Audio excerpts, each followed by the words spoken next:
네, 오늘 함께 나눌 말씀 볼까요? 오늘은 사도행전 6장 8절부터 15절까지 말씀입니다. 사도행전 6장 8절부터 15절까지 교독하시고 마지막 15절은 한 목소리로 읽겠습니다. 제가 먼저 읽겠습니다.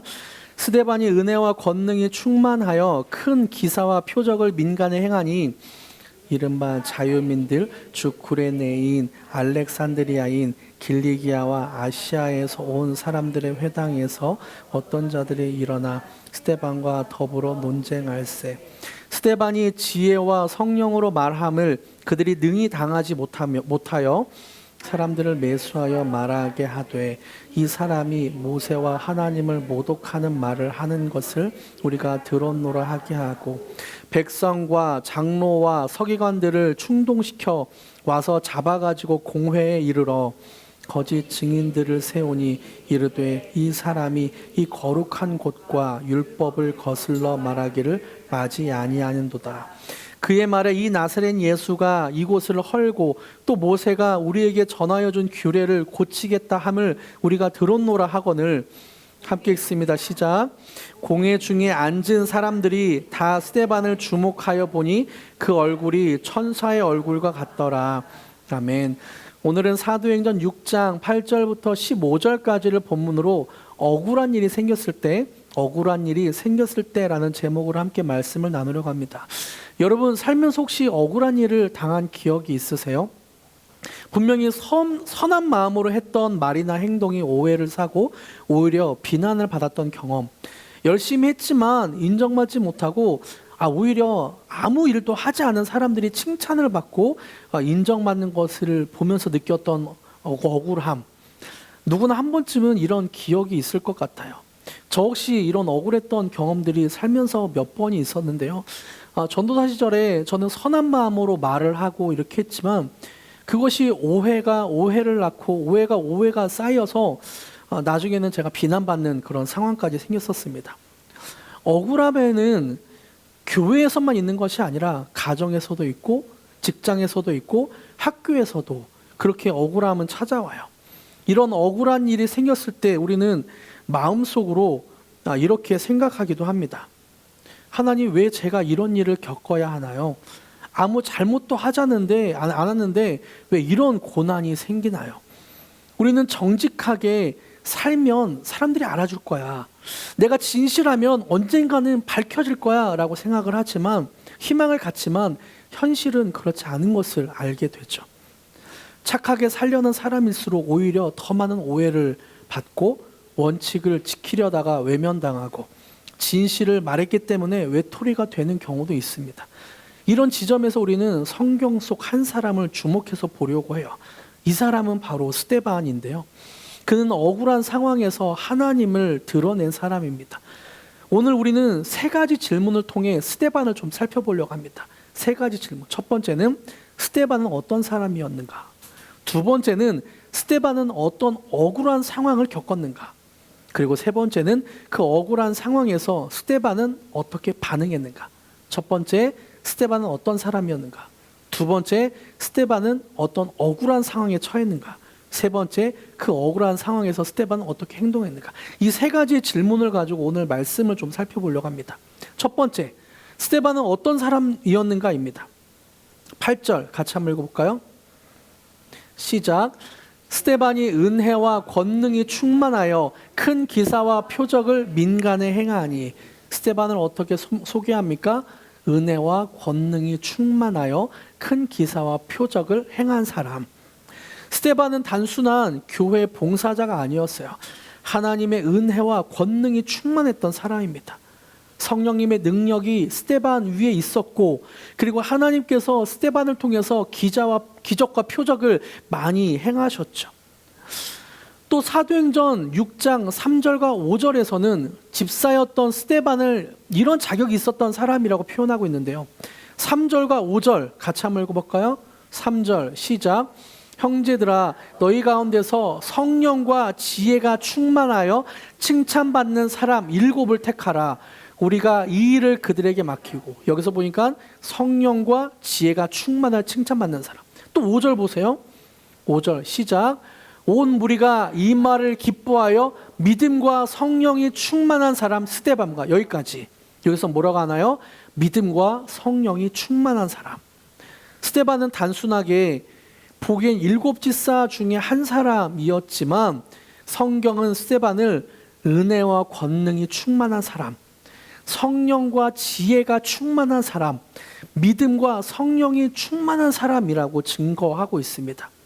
성경은 반복해서 스데반에게 있었던 그 자질이 충만함이었다고 말하죠. 충만함. 그는 좋은 이력이나 스펙을, 어떤 뛰어난 기술을 가지고 있던 사람이기 이전에 그 중심에 하나님으로 충만했던 사람입니다. 우리가 예전에 설교할 때 말씀드렸는데, 하나님으로 충만했던 사람 반대로 사단으로 충만했던 사람도 있죠. 그 사람이 누구죠? 아나니아와 삽비라죠. 아나니아와 삽비라는 사단으로 충만해서 거짓말을 했던 사람입니다. 반대로 스데반은 하나님으로 충만했던 사람입니다. 그의 말과 행동에는 성령의 능력이 있었고 하나님의 은혜와 믿음이 흘러넘쳤어요. 은혜와 믿음이 굳건해서 그의 말에는, 행동에는 그것이 흘러넘쳤습니다. 이것을 통해 우리가 알 수 있는 하나님의 원리가 있습니다. 하나님의 일은 일을 잘하는 사람이 아니라 일을 잘하는 사람보다 충만한 사람을 통해 하나님이 일하신다는 사실이죠. 하나님의 사역은 일을 잘하는 사람보다 충만한 사람을 하나님은 사용하신다라는 것을 우리는 알 수 있습니다. 팀 켈러 목사님은 기도라는 책에서 이렇게 말하고 있어요. 하나님은 당신의 능력보다 당신의 마음이 얼마나 하나님을 향해 열려 있는지를 더 중요하게 보신다. 하나님의 일은 기술로 되는 것이 아닙니다. 하나님의 일은 스킬이나 스펙으로 되는 것 같진 않아요. 하나님의 일을 잘하는 사람은 충만한 사람인 거죠. 인간의 기술이 아닌 하나님과 깊은 관계에서 오는 충만함을 통해 하나님의 사역들이 이루어져 갑니다. 이런 관점에서 우리를 좀 돌아봤으면 좋겠어요. 우리는 어떤 사람인가요? 그리고 나는 무엇으로 충만한 사람인가요? 그리고 내가 붙들고 있는 진짜 가치, 내 인생의 중요한 가치는 무엇인가요? 스펙을 쌓기 위해, 어떤 이력을 쌓기 위해 고군분투하고 있진 않는가? 아니면 정말 하나님으로 충만해지기 위해서 노력하고 있는가? 이런 우리를 좀 돌아보길 바랍니다. 스데반처럼 우리의 삶이 하나님의 은혜와 믿음으로 충만할 때 비로소 우리는 하나님의 손에 붙들린 아름다운 사람이 될 수 있습니다. 그렇다면 이처럼 하나님으로 충만했던 스데반에게 어떤 일이 있었는지 좀 살펴보고 싶어요. 스데반의 인생, 하나님으로 충만하니까 평탄했을까요? 하나님으로 충만하니까, 하나님이 인도하시니까 날마다 승승장구하고 잘 되는 일만 있었을까요? 그렇진 않은 것 같아요. 스데반의 인생에도 억울한 상황이 생겼습니다. 은혜와 권능, 성령과 은혜, 믿음이 충만했지만 스데반 인생에도 억울한 일이 생기게 되었어요. 9절부터 13절까지 제가 읽어드릴게요. 이른바 자유민들, 즉 구레네인, 알렉산드리아인, 길리기아와 아시아에서 온 사람들의 회당에서 어떤 자들이 일어나 스데반과 더불어 논쟁할세.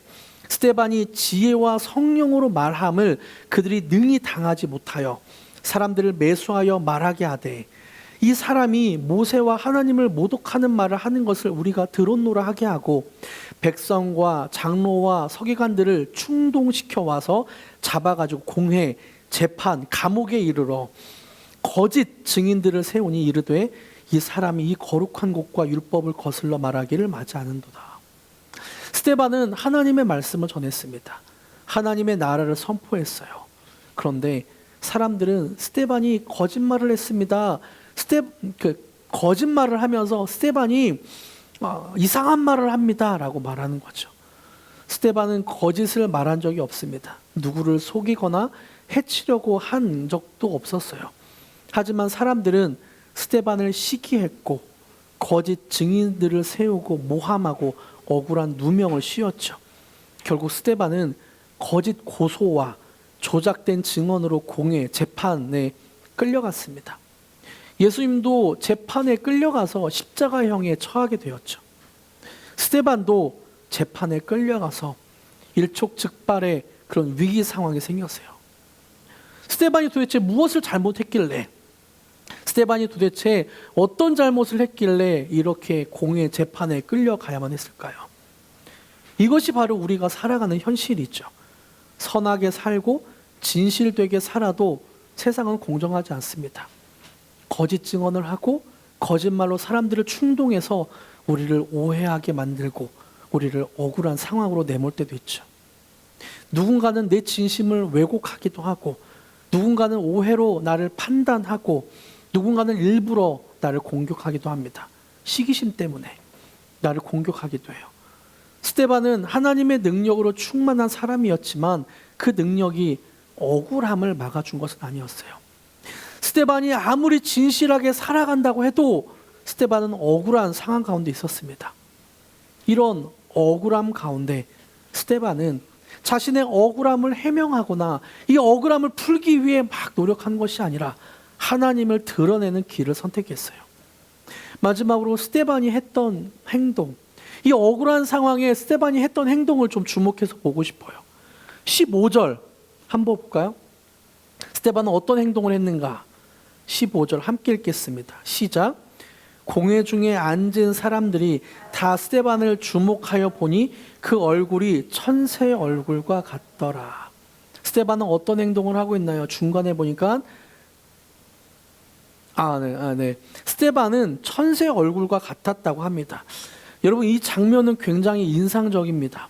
억울한 누명을 쓰고 자신을 거짓으로 고발하는 자들 한가운데서 분노하지도 않았고요, 원망하지도 않았어요. 화를 내면서 왜 내 진심을 몰라줍니까? 왜 그럽니까? 라고 화를 내지도 않았습니다. 항변하지도 않았어요. 그는 오히려 천사의 얼굴처럼 평온하고 빛나는 얼굴을 하고 있었습니다. 어떻게 이럴 수 있었을까? 오해가 되는 상황, 억울한 상황에서 거짓 증인들을 앞세워서 재판을 그렇게 내가 불리하게 하고 있는 그런 상황에서도 어떻게 천사의 얼굴을 할 수 있었을까? 스데반은 그의 시선은 사람에게 향해 있지 않았다는 거예요. 사람의 말이나 사람에게 있지 않고 억울함 한복판에서 스데반은 하나님께 그 시선을 두었습니다. 사람들의 말이나 시선에 마음을 두지 않고 오히려 하나님을 바라보고 있었죠.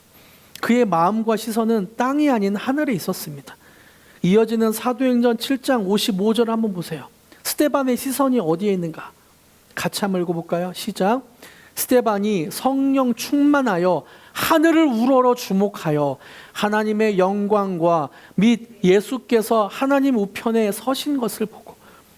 스데반의 시선이 있는 곳에 시선이 어디로 향하나요? 하늘을 우러러 주목하여.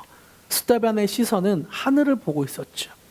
그때 발견한 것은 하나님의 영광과 예수께서 하나님 우편에 앉아 서 계신 것을 보게 되었습니다. 스데반은 사람들이 스데반을 향한 손가락질과 분노하며 돌을 들고 있었지만 스데반은 땅에 시선을 둔 게 아니라 하나님께 시선을 두고 하늘을 향해 바라보고 있었어요. 그는 자신의 억울함을 사람들에게 풀어내려고 하지 않았습니다. 억울함에 매달리지도 않았고 억울함을 사람들에게 항변하지도 않았어요. 그저 하늘의 시선으로, 하나님의 시각으로 그 상황을 이해했습니다. 아, 내가 억울한 상황이지만 예수님은 서서 나를 반겨주고 있구나. 아, 사람들이 돌을 들고 나를 죽이려고 하고 있지만 이 너머에 하늘에서 예수님이 나를 맞아주고 있구나. 스데반의 시선은 사람들에게 있었던 것이 아니라 하늘에 있었다는 거죠. 하나님 품 안에 그렇게 살아갈 것을 기대하며 그 품을 바라보았습니다. 여기서 우리는 참된 신앙을 보게 돼요. 여러분, 신앙이 무엇인가요? 신앙생활을 한다는 것은 교회 생활을 한다는 것이 아닙니다. 교회의 모습이 신앙생활이다라고 말할 수는 없어요. 억울한 일을 당했을 때 그 억울함을 어떻게 반응하느냐가 우리의 믿음을 보여주죠. 신앙은 교회 안에서의 모습만으로 말하지 않습니다. 삶의 위기 앞에서 우리가 어떻게 반응하는가, 이것이 우리의 신앙이죠. 억울함은 피할 수 없는 현실이지만 그 억울함을 통해 우리는 하늘을 바라볼 수 있습니다. 억울한 자리에 설 때 하나님은 우리로 하여금 예수님의 십자가를 바라보게 하세요. 그 십자가를 바라볼 때 우리는 그 억울함을 통해 진짜 신앙인으로 더 자라가게 됩니다. 우리 인생에서 억울한 분이 계십니까? 억울한 상황 가운데 있는 분이 있습니까? 예수님을 바라보십시오. 예수님을 바라볼 때 우리의 시선은, 우리의 삶은 하늘의 시각으로 해석이 될 것입니다. 예수님은 우리를 대신해서 가장 억울하게 죽으셨던 분이죠. 우리의 억울함을 이해할 뿐만 아니라 우리의 억울함을 위해 억울함을 지시고 십자가에 달리셨습니다. 예수님은 아무 죄가 없으셨지만 죄인의 짐을 지시고 십자가에 달리셨죠. 거룩하고 의로우신 예수님은 오히려 병든 사람을 고치고 소외된 사람을 품었으며 하나님 나라를 선포했습니다. 그런데 그 사람들이 예수님을 향해 소리쳐요. 십자가에 못 박아라, 십자가에 못 박아라. 사람들은 예수님을 모함하고 조롱하고 침뱉고 결국 십자가에 못 박습니다. 빌라도조차도 예수님에게 죄가 없다는 것을 알았어요. 그래서 3번이나 풀어주려고 했습니다. 하지만 군중은 선동되어서 예수님을 향해 소리치죠. 십자가에 못 박아라. 3일 전만 해도, 한 일주일 전만 해도 자기의 겉옷을 그렇게 길 위에 깔면서 호산나 다윗의 자손이여 하면서 예수님을 찬양했던 그들이 이제 눈에 쌍심지를 켜고 그리고 손가락질을 하며 침을 뱉으며 예수님께 말하는 거예요. 십자가에 못 박아라. 예수님이 얼마나 억울하셨을까? 예수님이 얼마나 이 사람들의 말을 들으면서 억울하셨을까? 하지만 예수님도 항변하지 않았습니다. 그 억울한 상황에서 누군가에게 이해시키기 위해서 어떤 말을 하지 않았어요. 그저 묵묵하게 십자가를 지셨죠. 예수님 또한 아셨던 거예요. 하늘을 바라보며 이 십자가의 의미를 아셨던 것입니다. 가장 선한 분이 가장 악한 죄인처럼 십자가 형벌을 받으셨습니다. 여기서 우리는 억울함의 정점이 십자가 위에 있다는 사실을 발견하게 돼요. 예수님의 억울함은 단순한 부당함이 아니라 우리의 모든 억울함을 대신 지시기 위해 그 십자가에 달리셨다는 사실이죠. 죄인인 우리를 대신한 사랑의 억울함이었습니다. 예수님의 억울함은 진정한 정의의 억울함이었고 사랑의 억울함이었습니다. 헨리 나우에는 상처 입은 치유자에서 이렇게 말해요. 같이 한번 읽어볼까요? 그리스도는 우리를 위하여 상처 입으셨고 그 상처 속에서 우리는 치유를 받는다. 우리가 겪는 거절과 외면, 억울함 속에서 그리스도의 고난이 우리의 고난이 되며 그분의 침묵 속에서 우리는 하나님의 위로를 듣게 된다. 우리가 겪는 거절과 외면, 억울함 속에서 그리스도의 고난이 우리의 고난이 되며 그분의 침묵 속에서 우리는 하나님의 위로를 듣게 된다고 말합니다. 예수님의 억울함은 단순한 불의의 희생이 아니었습니다. 그 억울함은 우리를 위한 고난이었고 우리의 억울함을 품으시는 하나님의 사랑이었어요. 여러분, 그렇기 때문에 억울한 자리에 섰을 때 예수님의 억울했던 그 십자가를 기억하시고 바라보시기 바랍니다. 예수님은 우리의 억울함을 아실 뿐만 아니라 그 억울함을 통해 우리를 하나님의 사랑으로 인도하는 분입니다. 존 스토트 목사님은 그리스도의 십자가라는 책에서 또 이렇게 말해요. 제가 읽어드릴게요. 그리스도의 십자가는 단지 신성한 정의의 요구를 만족시키기 위한 것이 아니라 세상에서 가장 억울하고 고통스러운 사랑의 표현이었다. 그는 우리가 당해야 할 수치와 정죄를 대신 짊어지셨다. 예수님은 억울함을 넘어 우리의 죄를 대신한 고난까지 감당하셨습니다. 그분은 스스로를 변호하지 않으셨고 침묵 속에서 십자가로 나아가셨죠. 그 억울함을 통해 우리는 하나님의 의와 사랑을 동시에 보게 됩니다. 여러분, 억울할 때 고통스럽죠. 억울할 때 힘들죠. 하지만 그 억울함은 예수님을 닮아가는 자리가 돼요. 그 억울함은 우리를 십자가로 이끄는 통로가 됩니다. 억울함 속에서 우리는 그리스도의 얼굴을 배우고 예수님의 하나님의 사랑을 더 깨닫게 돼요. 이제 우리는 다시 스데반의 얼굴을 좀 주목해서 보고 싶어요. 스데반의 얼굴이 어떠했는가? 억울한 상황에서 스데반의 얼굴은 어떠했는가? 성경은 스데반의 얼굴을 이렇게 묘사합니다. 공회 중에 앉은 사람들이 다 스데반을 주목하여 보니 그 얼굴이 천새 얼굴과 같더라. 예수님의 얼굴을 닮아가는 그 스데반의 얼굴. 얼마나 놀라운 표현입니까? 사람의 얼굴이 아니라 천새의 얼굴과 같았다고 표현합니다. 억울한 상황에서 예수님을 바라볼 때 그 얼굴은 땅의 얼굴이 아니라 하늘의 얼굴로 변화되었던 거죠. 그는 세상의 분노와 거짓에 맞서지 않았습니다. 오히려 하늘을 향한 시선을 고정했고, 그리고 그 얼굴은 하늘에 있는 천새의 얼굴로 점점 변해갔습니다. 여러분, 우리에게 있는 억울한 상황은 어떤 것이 있습니까?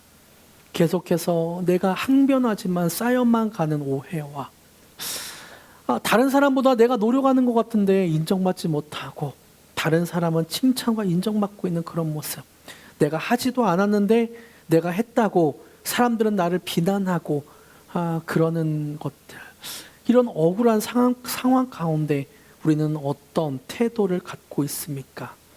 사람들에게 항변하고 말하고, 또 때로 정치하면서 이것은 내가 풀어야지 라고 하는 모습일 수도 있을 것 같아요. 근데 오늘 잠시 머물러서 스데반을 묵상했으면 좋겠습니다. 스데반은 하늘을 바라보았구나. 그리고 스데반은 하늘에 있는 천새 얼굴로 변해갔구나. 잠시 우리 하늘을 좀 바라봤으면 좋겠습니다. 그리고 우리 또한 억울함에 주목하는 것이 아니라 하늘에 주목하며 하나님을, 하늘에 계신 그 예수님을 함께 바라보기로 합니다. 이 장면을 묵상할 때마다 저는 찬양 시선이라는 가사가 떠올라요. 시선의 후렴구가 이렇게 되고 있는데요. 같이 읽어볼까요? 시작. 모든 시선을 주님께 드리고 살아계신 하나님을 느낄 때 내 삶은 주의 역사가 되고 하나님이 일하기 시작하네. 모든 시선을 주님께 드리고 전능하신 느낄 때 세상은 주의 나라가 되고 하나님이 일하기 시작하네. 시선을 주님께 드릴 때 전능하신 하나님이 일하기 시작합니다.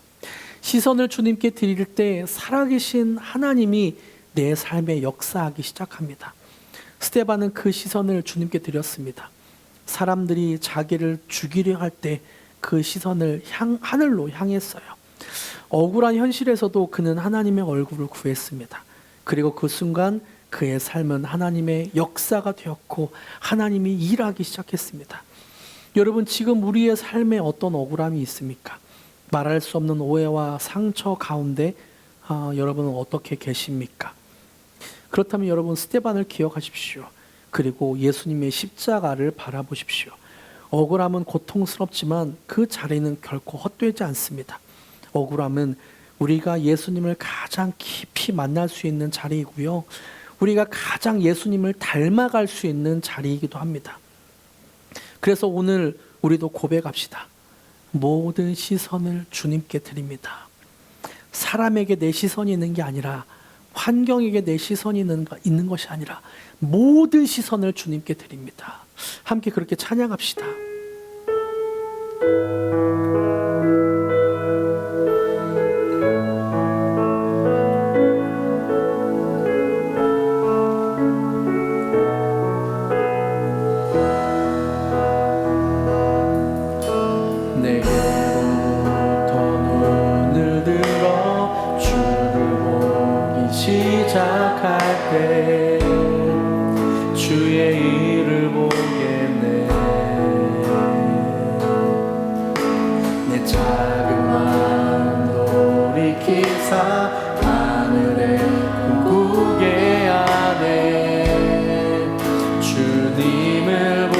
다시 한번 내게로부터 눈을 들어, 내게로부터 눈을 들어 주를 보기 시작할 때 주의 일을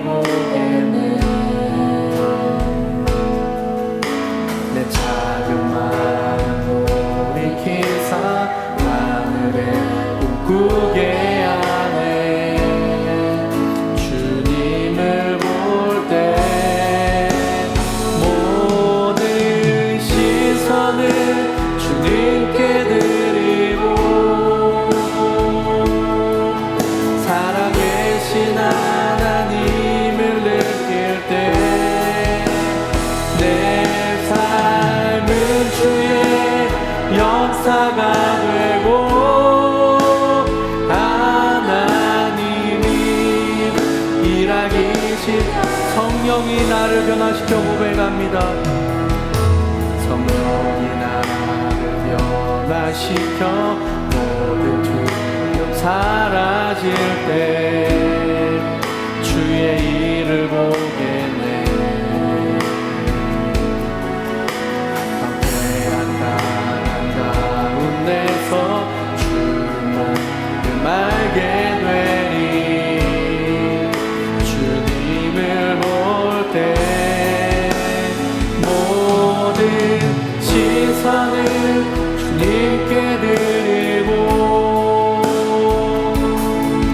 전능하신 하나님을 느낄 때 세상은 주의 나라가 되고 하나님이 일하기 모든 시선을 주님께 모든 시선을 주님 살아계신 하나님을 느낄 때 살아계신 하나님을 느낄 때 내 삶은 주의 역사가 되고 하나님이 일하기 모든 시선을 주님께 모든 시선을 주님께 늘 전능하신 하나님을 느낄 때 전능하신 하나님을 느낄 때 세상은 주의 나라가 되고 하나님이 일하기 밤이나 낮이나 밤이나 낮이나 어제나 오늘도 영원히 주만 찬양해. 괴롭고 슬플 때 낭망하여 넘어져도 언제나 주만 찬양. 밤이나 낮이나 밤이나 낮이나 어제나 오늘도 영원히 주만 찬양해. 괴롭고 슬플 때 낭망하여 넘어져도 언제나 주만 찬양. 나의 소망 되신 주님, 나의 소망 되신 주, 주를 바라봅니다. 다시 오실 나의 왕 예수, 주를 기다리 나의 소망 되신 주님, 나의 소망 되신 주, 주를 바라봅니다. 주를 바라봅니다. 다시 오실 나의 왕 예수,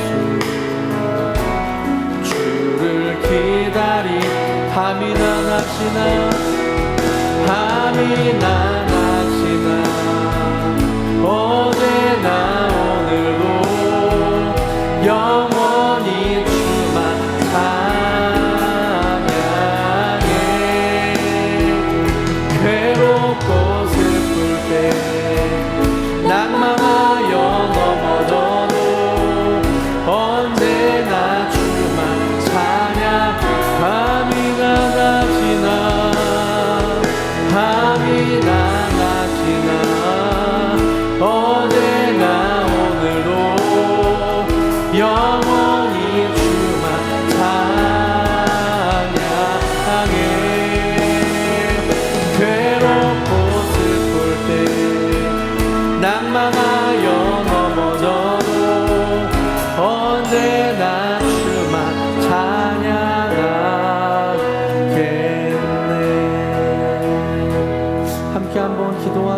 기도합니다. 같이 한번 기도할 텐데요.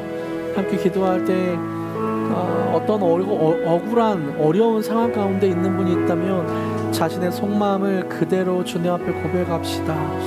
그리고 혹시나 억울한 상황은 아니지만 우리의 인생이 고달팠던 사람이 있다면 그 마음을 그대로 주님 앞에 올려드립시다. 그리고 하늘을 바라봅시다. 그리고 하나님의 시선으로 이 모든 것들이 해석되게 하여 주시옵소서.